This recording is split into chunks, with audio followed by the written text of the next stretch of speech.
Kama mtoto wako amechelewa hatua zake za ukuaji, usifanye hivi vitu, ni hatari sana kwa afya ya mtoto wako.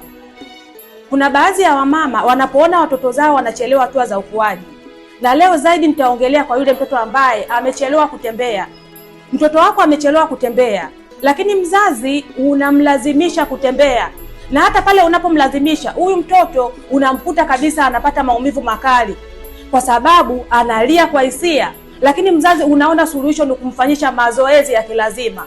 Kuna hatari sana kwa mtoto wako, kwa sababu changamoto ya tatizo huwa inaanzia kwenye ubongo, ndio inapelekea mtoto kuchelewa hatua zake za kutembea. Kwa hiyo hakikisha kama mtoto wako anachelewa kutembea, unachukua namba zangu kuja kuwasiliana na sisi kwa ajili ya kwenda kumwanzishia matibabu mtoto wako, maana sio hali ya kawaida kwa mtoto.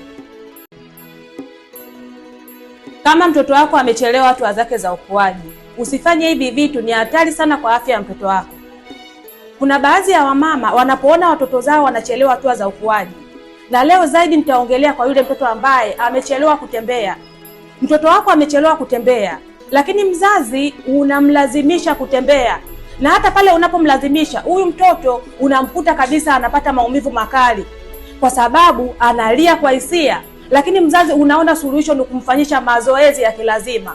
Kuna hatari sana kwa mtoto wako, kwa sababu changamoto ya tatizo huwa inaanzia kwenye ubongo, ndio inapelekea mtoto kuchelewa hatua zake za kutembea. Kwa hiyo hakikisha kama mtoto wako anachelewa kutembea, unachukua namba zangu kuja kuwasiliana na sisi kwa ajili ya kwenda kumwanzishia matibabu mtoto wako, maana sio hali ya kawaida kwa mtoto.